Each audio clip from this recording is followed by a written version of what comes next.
with what you're showcasing there, but we'll try. Thanks for that. Jessica de Mazurier in the newsroom. France is in a state of shock over the brutal stabbing and bludgeoning of 2 young men killed in a working-class suburb of the southeastern city of Grenoble. More than 1,000 turning out this Wednesday for the funerals of Kevin Nubissi and Sofiane Tadbirt, both 21 years of age. More than a dozen gang members went on a manhunt for them last Friday. 8 under arrest at this point, 2 still at large, both of those at large considered violent.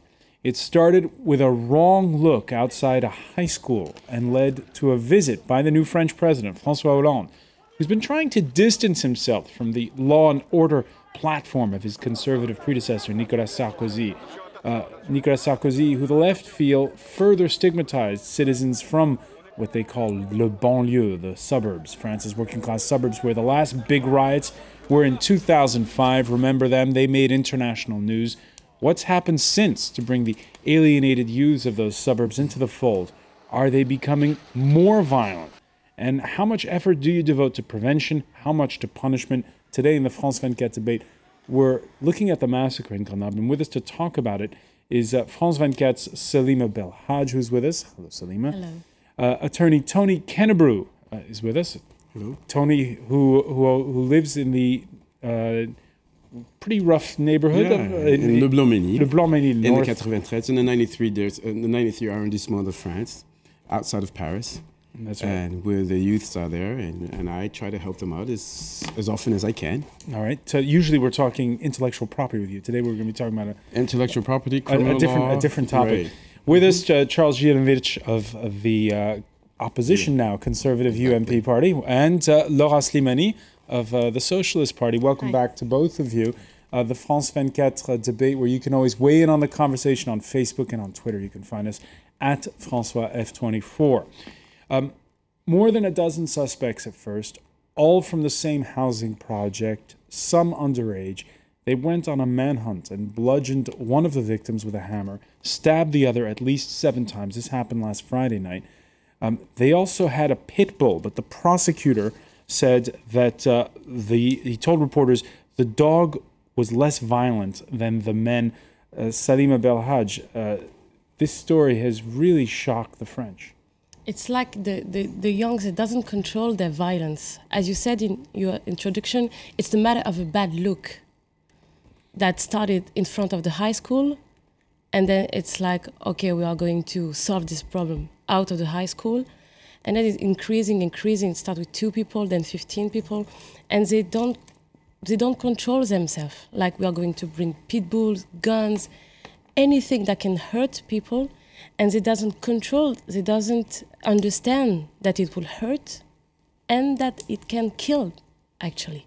Salima, you grew up in a working-class suburb of, or neighborhood rather, of the northwestern French city of Rouen. Do you think something like what we've just seen in that suburb of Grenoble is possible where you grew up? Yes, of course it's possible, because it's the same environment, same history, the same history how the suburbs were created at the very beginning. Well, all the immigration, people who immigrate in France were parked, as we say today. Your parents were immigrants? Yeah, they were immigrants, and they went where there was all the Algerians. It's like recreating family. And it's because of this history that we are here today, in my opinion. Because the suburbs were created, like I said, to put the immigrants, to park the immigrants, without paying attention to these people. They were not French at the very beginning. But now, what the government has to understand, that the youth, the one who were killed, Sofiane and Kevin, they are French. So France doesn't have to be scared of its youth, but has to help them. It shows that there is a link between public safety and immigration, and that today what we see, unfortunately, is just the cause or the result of a lack of integration. And the French society is culpable of that. Is guilty. Is guilty, yes. Is guilty. Is guilty. from people from both sides of the political aisle. From both sides of the political scope, exactly, left and right. Laura Slimani, this neighborhood of Échirolles, this suburb of Grenoble, the housing projects that these people all come from, the same housing project, the projects are called the Great Wall of China, which doesn't bode very well, does it? No, it doesn't. It doesn't, and I agree with what you said about the fact that the geographical segregation of a certain number of people has, as an effect, great tensions between the police and young people, and also among young people themselves, and that's a direct consequence of public policies. But I think we cannot base ourselves on one isolated act, which is disastrous, violent, and shocking for everyone.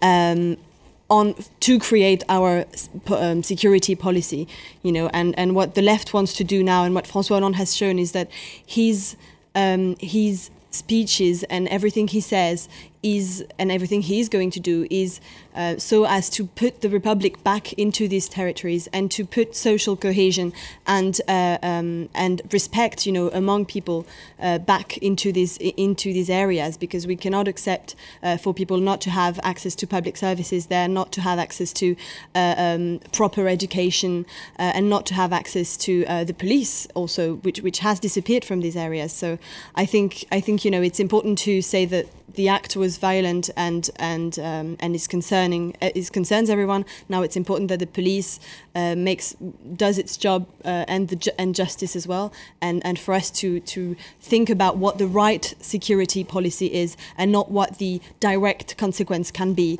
for tomorrow. And we're not going to make a law just right after this act, because it's not the way we think security should work.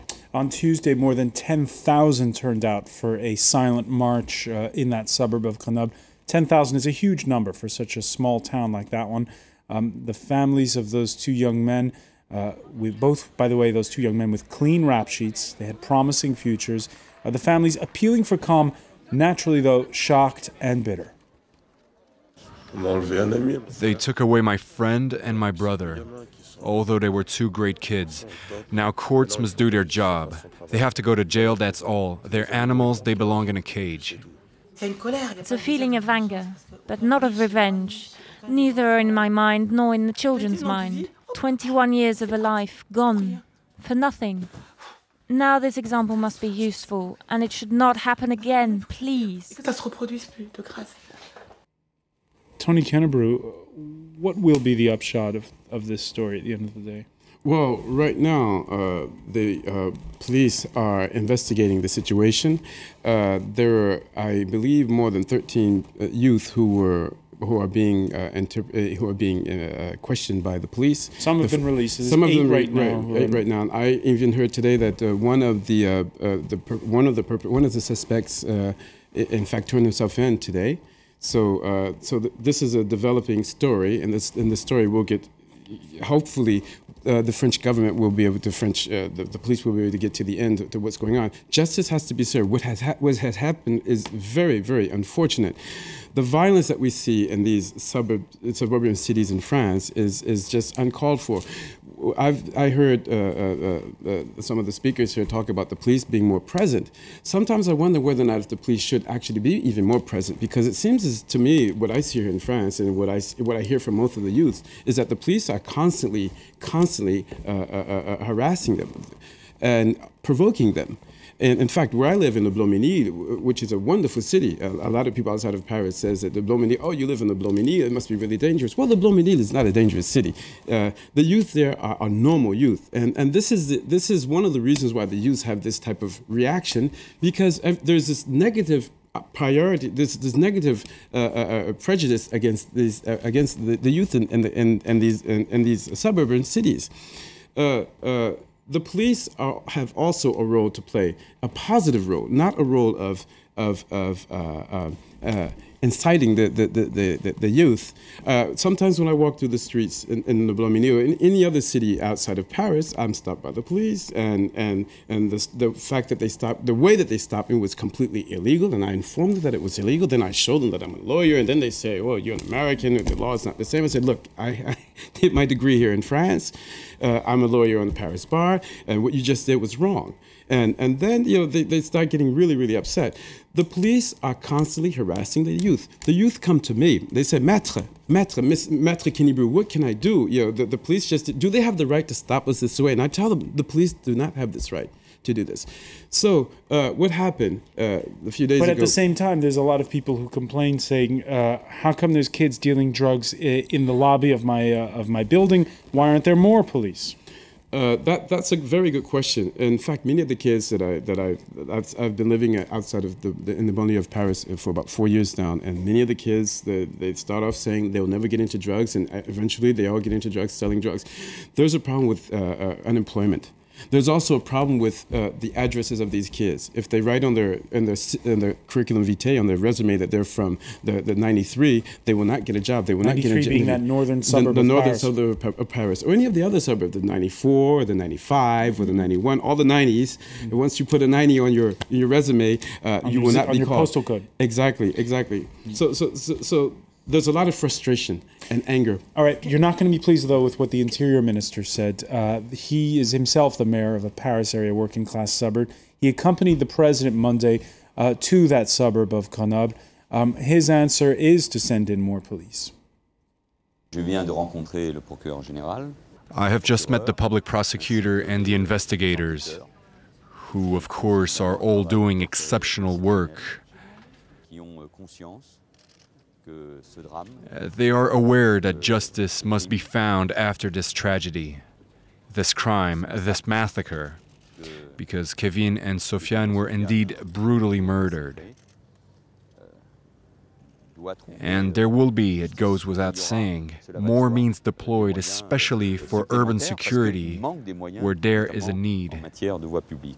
Laura Simani? Yes, can I just react to both of your reactions? First, I want to say that it is true what you say about the attitude of the police sometimes and often in direction of people who, just because of their skin color, let us be clear on that. And it is a real problem, and us young socialists have done a lot of work on the question of discrimination and ethnic profiling and identification checks, and we think that there are solutions that need to be found, and we will continue working on the project and hope that the government will also help us develop on that. And the second point is about the presence of the police in suburban areas. What we have seen with the right being in power over the past 5 years is that 10,500 police jobs have been deleted, have been suppressed in 5 years' time. Jean-Marc Ayrault has said that he was going to create 1,000 police jobs, and it's not for them to be there and just in a provocative way in the suburban areas, well, if they're but educated.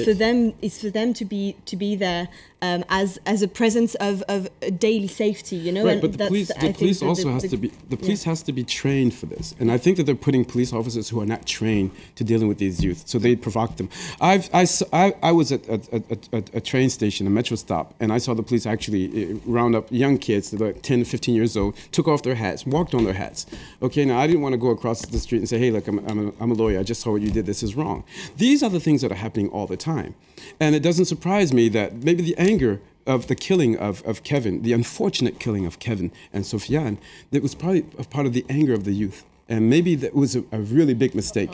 Well, it's not clearly linked, because I think it's very hard to be a policeman in those suburbs, in the 93 or near Marseille, because near Marseille today it's also a very harsh situation, where you have a new kind of delinquency with heavy arms, and you have also drug traffics, you have also traffics of arms. So you have this new delinquency, and the policeman has today to find the answer, the response to this new delinquency. One of the socialist senators said that we have to put the army in Marseille. So I think this is, she said that, actually. I think this is... I don't agree with her. Yeah, let me be clear I on that. I completely disagree with that. And I think that Manuel Valls today is partly doing a good job, because he refused this receipt for the ID that you put in advance. And also, I think that you have to get a true repression, but there is also prevention before this repression. And the prevention could be as we have done with Mr. Borloo, is, as an example, all on the urbanistic issues. Right. New housing. Borloo is not in your it's party not anymore. because you are putting more grass in front of people's house that they will not be violent. But new buildings, new housing. It Training doesn't the change police anything. officers In my to deal with the city, youth. Schools. Salima Belhaj. it doesn't change anything. For example, you're saying schools. You know that the suburbs schools, we call it ZEP, Zone Priority Education Zone. What are we doing to these children? The only chance they have is to go running in the forest to change their mind. They go to Paris every 2 months, but it doesn't change anything, and it doesn't change their way of living. Even if they enter a new building, let's say it's it's not a big building like you say, the Great Wall of China. They are less high. The housing projects. But it doesn't change anything because They have the more teachers, no? but they the have specific programs in schools. But the family has been living like this since 20 years. It's not because you put a family in a new house for 2 months that you can expect that there will be a direct change of mind. So you cannot expect that. I think It's more about the values attitude and of integration. the attitude the government has towards the people who live in suburban areas is really important. And I think what we have seen with the right in powers over the past 5 years is a constant stigmatization of a certain number of people, especially those living in suburban areas. And Sarkozy has been the first one to do it when he was Minister of the Interior. And I think what we need today is a real rupture on the way we consider security issues and also urban planning and everything. I think everything has to be considered at the same time, but it's important that the government and public people have a different discourse, a different speech, and a different attitude towards these people and respect them because they are citizens as every citizens in France, and they deserve respect. And we need to find solutions so that young people coming from these young neighborhoods are equal. And they need more financial means. We need to put more financial means in these schools, but we also need to make them feel equal in the Republic. That housing project in Échirolles, built in 1970, how you undo what's happened ever since then is something that we'll be discussing when we come back. You're watching the France 24 debate.